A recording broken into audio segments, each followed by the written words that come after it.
Okay, dear colleagues, I am very thankful for the invitation to take part in this seminar, which is devoted to Professor Kasheyev and Professor Voloshyuk, and Svetlana Kolomits made a very large work for this, so thank you very much in advance. And now going to my presentation. So, in fact, I would like to say that we work with many methods for time series, and I will speak very fastly and show many figures and no formulas for this. Okay, and so abstract you have read, so no problem. And so we will discuss here some things which are devoted to periodogram analysis, and also on such things as detrending, pre-whitening, which I don't like very much, because now it is possible to solve the mathematical methods, the mathematical models, and no need to make oversimplified methods. So also something here, so everything is recorded. So just not to say everything, but just to show something. But the epigraph will be such as you see here. So I was shocked. So no need for new methods for time series analysis, because even Ptolemaios knew the Fourier transform. So I got this referee report, and I will never forget it. Okay. So in variable stars, so my work is devoted mainly to the applications to variable stars. There are many types of variability. There is no periodic, strictly periodic variability, or at least it may be a sinusoidal. Here you see only 7 stars with different types, but now in general catalog of variable stars, there are 73 types of variability, and there are many intermediate cases. Also, I would like to point you to our recent chapter on advanced time series analysis and beyond the oversimplified methods, which you may see here. There is an ADS code for this. Also, there are many links to our own papers, which are devoted to applications and to new methods as well. In observations, we have a very wide international collaboration. So we organized an interlongitude astronomy campaign. And so, in fact, there is no special funding, but there are working groups from different countries, and we work on this. And mainly the types of variable stars are listed here. We don't work with all 73 types, but some main interesting things at active stages of evolution we try to study. Okay, so here we have other methods, not only the wavelet. So in fact, this is a short review rather than mathematical talk. And also next going to first approach polynomials. So what we do, what we have, and our common problems which we have when our observations are long and we don't have a sinusoid, and also there are gaps in the observations and so on. So this is an example of observations given from AAVSO, and then you may see that if you apply a polynomial, you may have these waves, so the Gibbs phenomenon, and sometimes this may lead to fake discoveries. And also, if we will make shorter intervals, then everything becomes better. But if the interval will be very short, then we will have fluctuations. And thus, the problem is to choose the best interval to see for this.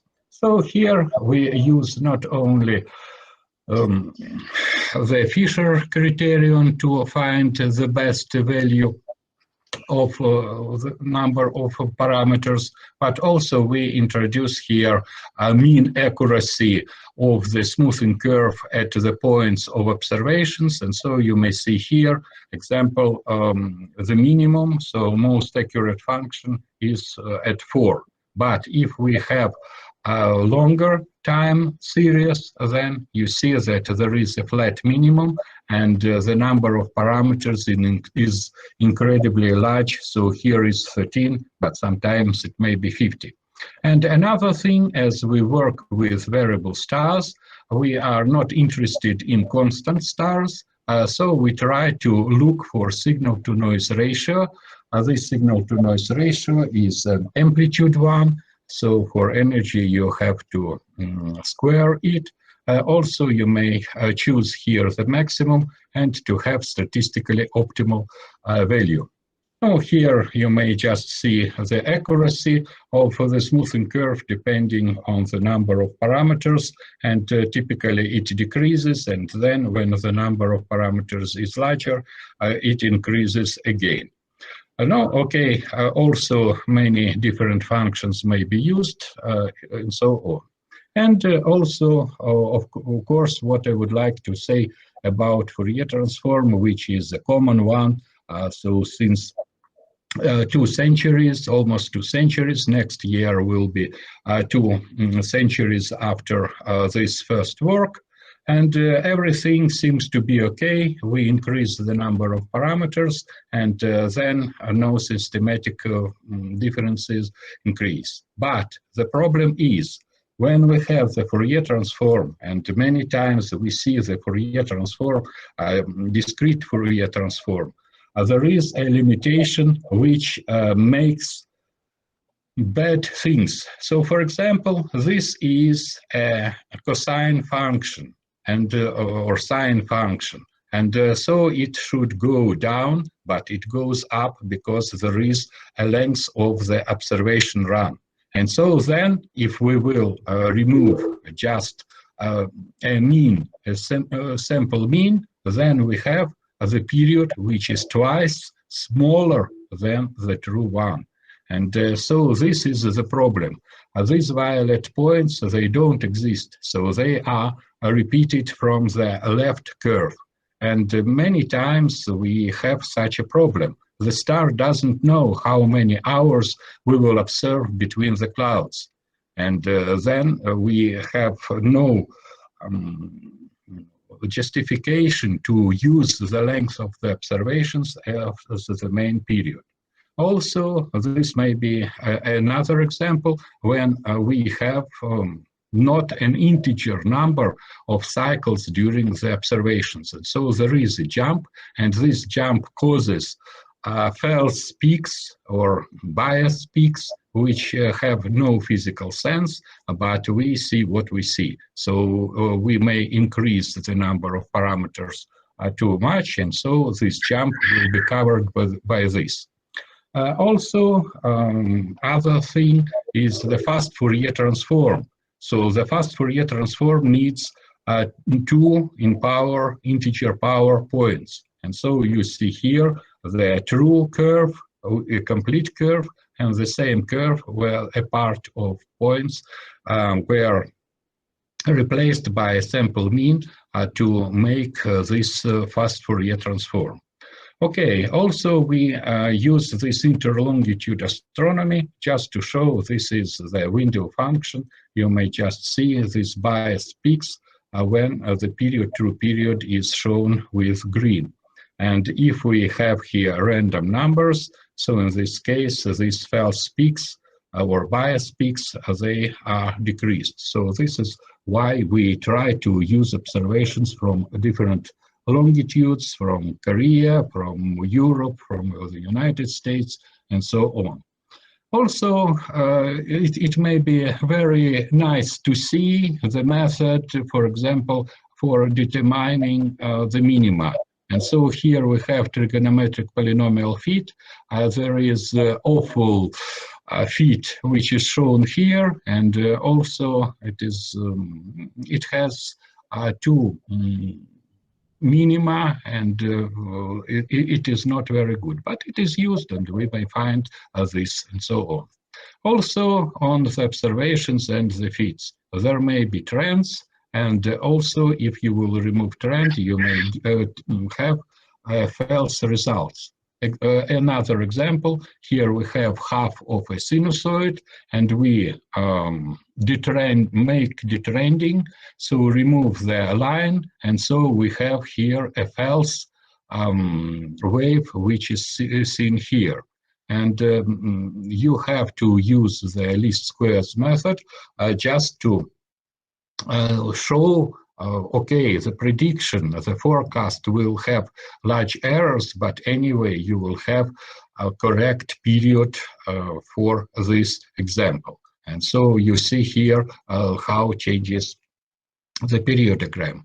In fact, for this, we have developed a program in 2004. In fact, this was visualization of my former Fortran programs, which is called MCV. And so it is possible to use multi-harmonic feeds for 3 periods, and also with many harmonics.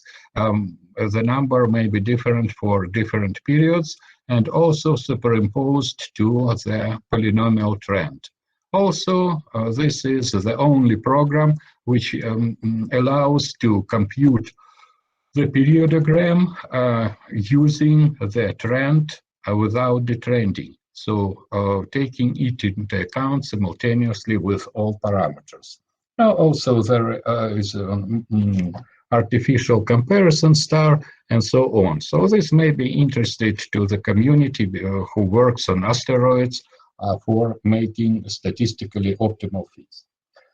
So next, what we have, this is just to see how to determine the degree of the trigonometric polynomial. You see that this changes, and we have to stop somewhere. And also the Gibbs phenomenon, for example, for Algol type stars, it's awful to make this approximation. So we show here just a real example, so the observations which have been published, and so this is an Algol type star, and then we compare. We computed the periodograms for different number of degree of the trigonometric polynomial. You see here that the true period, which is here, is not seen at the sinusoidal approximation. And even if you have a harmonic, so it is still low, and only for a large number of parameters of degree of the trigonometric polynomial, you see that the peak at the true period becomes better. So you see here these values of the false alarm probability, so the analysis of variances and the Fisher criterion. You may see here that you add some harmonic, it is significant, and some is not, and you may see here that the number shown here. I'm very sorry for technical problems which interrupted my talk, and okay, according to the wish of Svetlana, I repeat my talk, but from the middle. Okay, so what was the last thing? So that we proposed to use splines, and these splines are not polynomial. We have a special shape or pattern for this minima.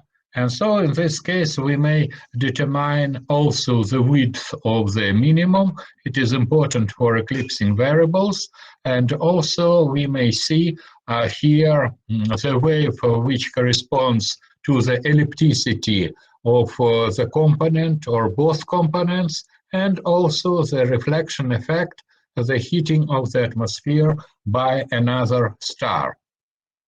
And so we did this, and also I have shown. Okay, what is the problem? Okay, now it works. Um, so we have created a catalog of binaries using all published data from the informational bulletin on variable stars. So around 100 stars. And now Dmitry Twardovsky has made, sorry, a large work to discover more than 1,000 new variable stars from the TESS observations, and so they are waiting for the analysis. Not only eclipsing binaries, but other binaries as well. Okay, and just continuing this theme of statistically optimal approximation using trigonometrical polynomial, so we may see that it is very nice curve, and so here the large number of observations also allows to see not only the pulsations but also humps which are caused by the shock waves. And so, because here we have the errors over this mean curve, so we may see this even if it is not visible because of large noise here. Then also we used this for many stars which are nearly periodic, so the Mira type stars, and 4 of them show progressive period changes. And these period changes may be very drastic, maybe 50% during a century. So, for example, here you may see an evolution. The period has changed, and so these are phase curves in different intervals. And you may see that sometimes there may be humps during these shock waves as well. So these are these curves. Next part, which I would like to present, this is practically, this was the paper which was submitted and got a reply that Ptolemaeus knew the Fourier transform. So this is the scalegram analysis using the method of running parabola. And so this is good for signals of very low coherence. So there are no periodic waves which may be studied using the Fourier transform or trigonometric polynomial fit or wavelet analysis, but here these variations may be very, very drastic. And so the precursors of this method are running mean or moving average, and so the constant within the interval. And so it is nice to see linear or low frequency trends, because for high frequency trends, maximum and minimums are averaged, and so no sense in this running mean. And so then you may see a wavelet is in the middle between this running mean and the global approximation, which is here. So this is just a test function, so third order polynomial, which is shown by points, yellow points. And so if we will apply the mean value, running mean, so we will have an approximation which is very bad. You may see here a line which is horizontal, so a constant line, and so even at the middle, the difference is very, very bad here. And if we will use weighted mean, so we will apply an additional weight function, then we will get a continuous function. So it's important if we would like to see maximum or minimum and to have not a discrete number of points, but a smooth curve. So in this case, there should be an additional weight function, and it makes it better, so practically twice closer to this middle point. And if we will use parabolas and symmetric weight function, you may see here 2 approximations with the parabola. So this approximation, which is shown here, and which is far, it is unweighted mean, just a parabola. But the central point coincides with this. So we have an additional power in the variation of the signal. And if we will use this function, weight function, which I have proposed for this method, then we see nearly twice better results even in a derivative. No, in fact, then we may go to the next point, and there will be other parabolas and so on. And the method of scale-gram analysis, it is based on this difference between the central point. We don't use other points except for looking for the sum of squares, weight sum of squares, but at the central point we may see here these results. Okay, so the situation is that if we will make smaller interval, in this case, you will see that this will be, the approximation will be much better. If we will use wider interval, so in this case, you may see that there will be a very flat and smooth curves here. No, in fact, this theory, complete theory, so with all errors, was used also in the wavelet analysis when we use sinusoids instead of polynomials. Here I would like to say also that what was done for the first time, not only the error estimates, but you see here that the derivative of the smoothing function, it is different from the derivative of the initial function. And so if we use a function which is made from central parts of the points, then we have to redetermine the interval, the derivative, and also its error estimate. So it was done. So what this made better?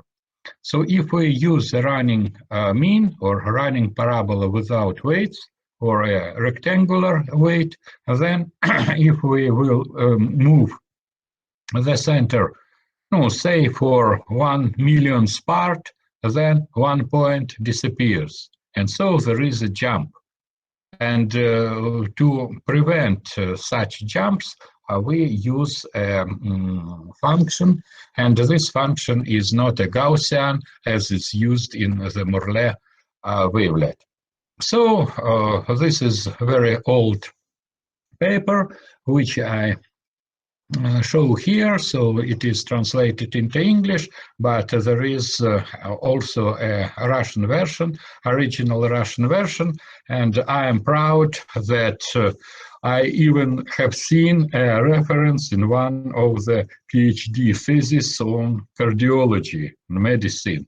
They also used wavelets and also referred to my paper.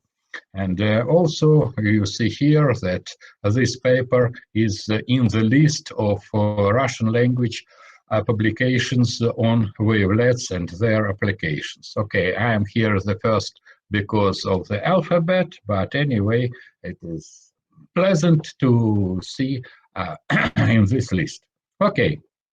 So the difference which we also use for this wavelet is that we use points which are not equidistant in time. And so in this case, we solve the complete system of equations using these weight functions. And another thing, but of course, we test this on equidistant points as well. So you may see here the wavelets, and so real and imaginary parts of the wavelet, so cosine and sine, and here is a Gaussian, which is dumping here. So the Morley type wavelet, it is in the middle. You may see here, so there are two small waves, and not too much. If we will increase this damping coefficient, then you see that here we have practically very similar to the Mexican hat, and so no periodicity is assumed as well.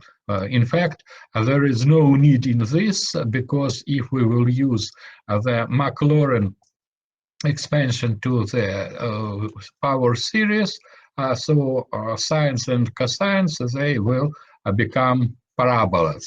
And so, but parabolas, it is much easy and faster to compute, and thus we have used this method, okay, for 30 years.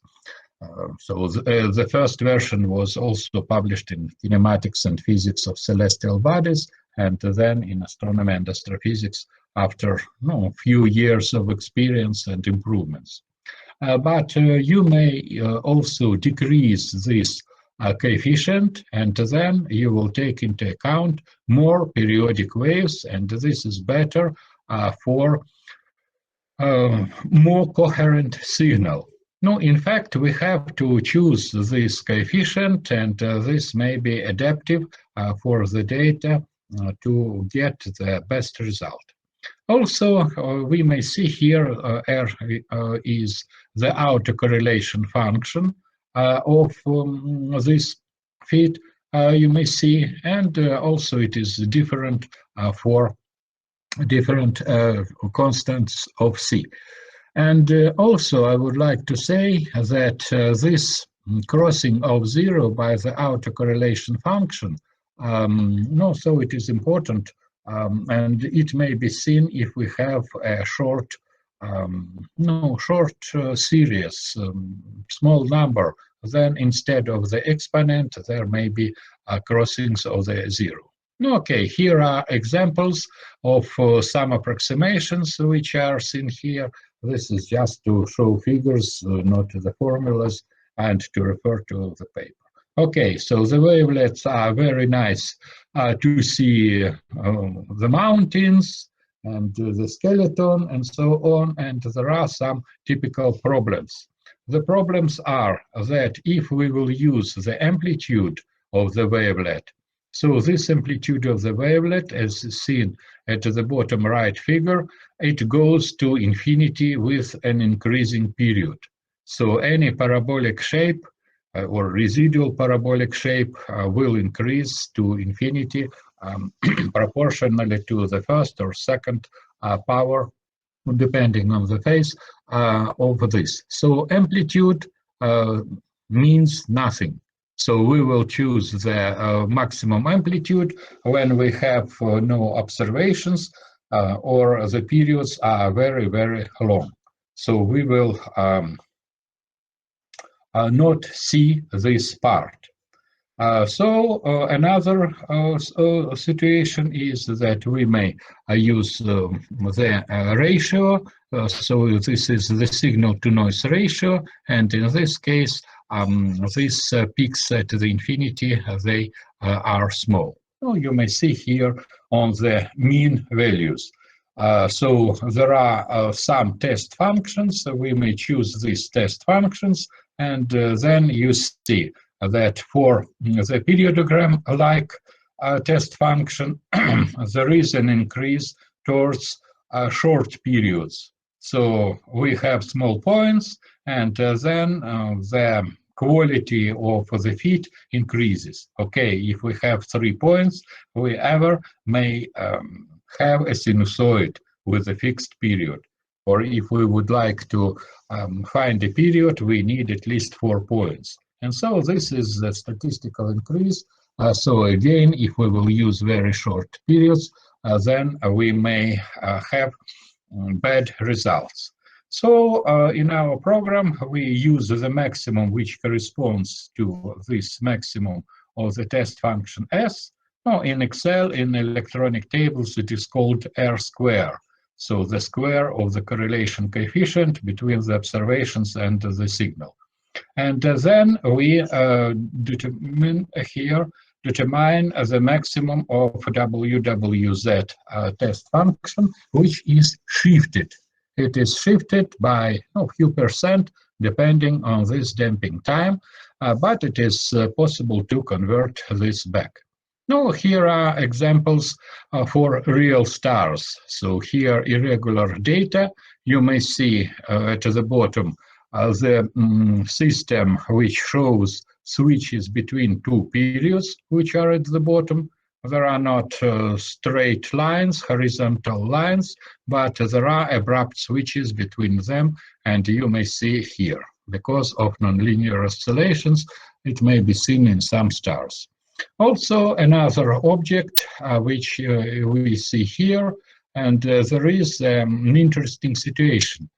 So if there are no observations here, so the wavelet looks where it is possible to compute. And of course, it will be for longer periods. So nobody knows how it behaves here because of seasonal gaps, but then you see that there will be a formal curve. No, there are no error estimates here at this graph, but they are listed.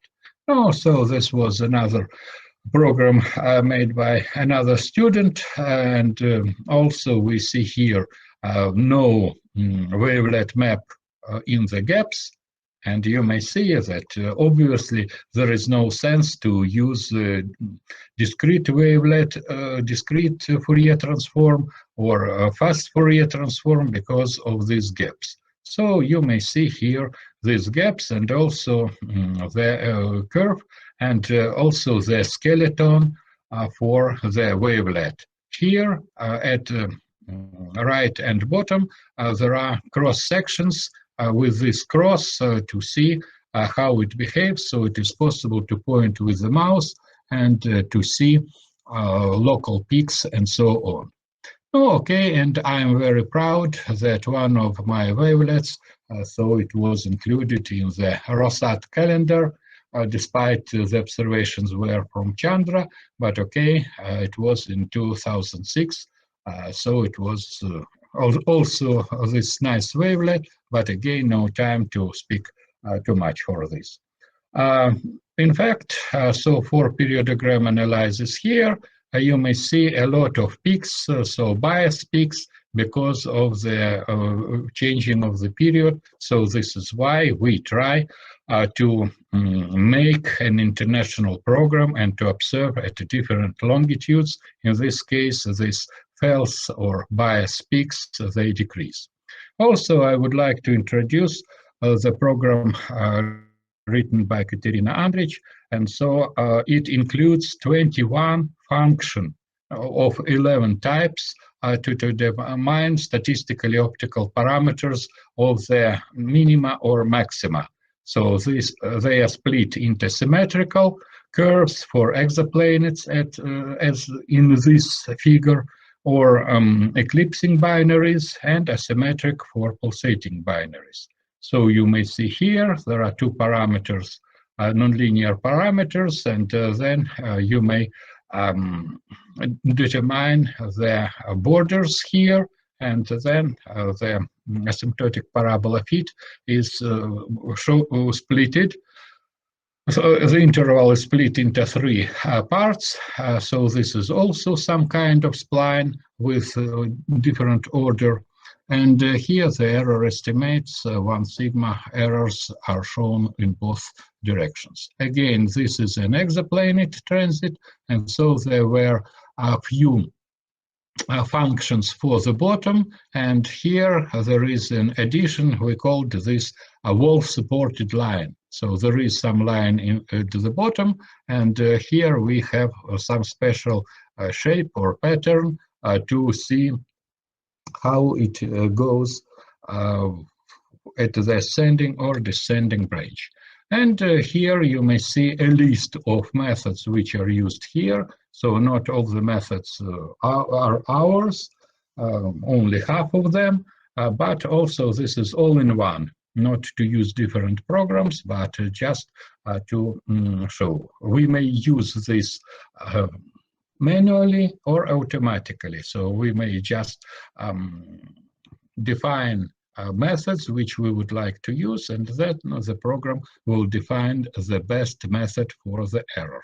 So you may see here the link to this program. And so the first one is made by myself. And so it is old style. So the young active student made her own site with the same contents, but which is more fine and very nice. So you may visit both of them to see. Okay, this is also an example of using this program and also using the asymptotic parabola fits for one of the pulsating variables. You see that the amplitudes are very, very different and the periods may change. Also, you may compare here different types of fits. So this one is, for periodic fit. And so this is periodic. You may see here that to the left and in the right, the curves are very similar. They are not so similar in observations. And two next, these are running parabola approximations with the best value of 60 days. You may see here the changes and also the humps. If you want these humps to be seen. Пожалуйста, сколько вам еще нужно времени? Ну, минуты 3. Спасибо. So here you may see also the humps. This is parabolic spline, asymptotic parabola, and so on. Also, we have found a few new variables which show a very large Blaschko effect, and you may see how the curve changes. This is a mathematical model for the observations which were observed during different nights. Also, the running sign, what is proposed also instead of the wavelet. I don't like wavelet, in fact, because it is better to use the fixed period, and with this fixed period we may see a good coincidence of curves at the center where there is an interval of approximations and so on. And at up there is silly curve, so very low amplitude and very bad here. The periodogram shows false peaks and so doesn't correspond to smooth variability of the period. Okay, and then you may see that this method allows to determine very nice the phase changes with time, except the borders of the interval as usual. Okay, just some applications for stars. You may see these changes in amplitude of variability, also of the mean value, and also of the phase, and so many stars were studied in this case. According to wavelet, we may just see that if we will decrease the damping constant, then the curve becomes more smooth, and this is important for stars with periodic gaps, which are compared here. For symbiotic star, we see here, this is a recent result for T Ursa Norris. You may see here the period has changed from 300 days at the beginning of the previous century to 195 days here. So this is also maybe done. So finalizing, I would like to say that we apply to many data. There is some monitoring which is made mainly by Vitaly Preus, who had a previous talk, and also by Sergei Kolesnikov for polarimetry, but also we analyze this data. And the main conclusions are that we have to have few methods instead of one method, which Ptolemaios knew the Fourier transform. And so they are allowing us to catch the type of variability and the best method. And okay, again, I would like to say that despite this conference devoted to the memory of Profs. Kosheev and Voloshyuk, I would like to show my supervisor who knew them, and so they had some collaboration, communication, and so on previously at that time. And also, I would like to thank you for your attention and also to welcome you to the GAMOV conference. I don't know whether it will be via internet or this will be a living conference, but anyway, it will be. And so, again, I wish you all the best. I thank Svetlana Kolomiyets for the invitation and for beautiful organization to her and her very active team. And thank you very much. All the best to you. Thank you, Ivan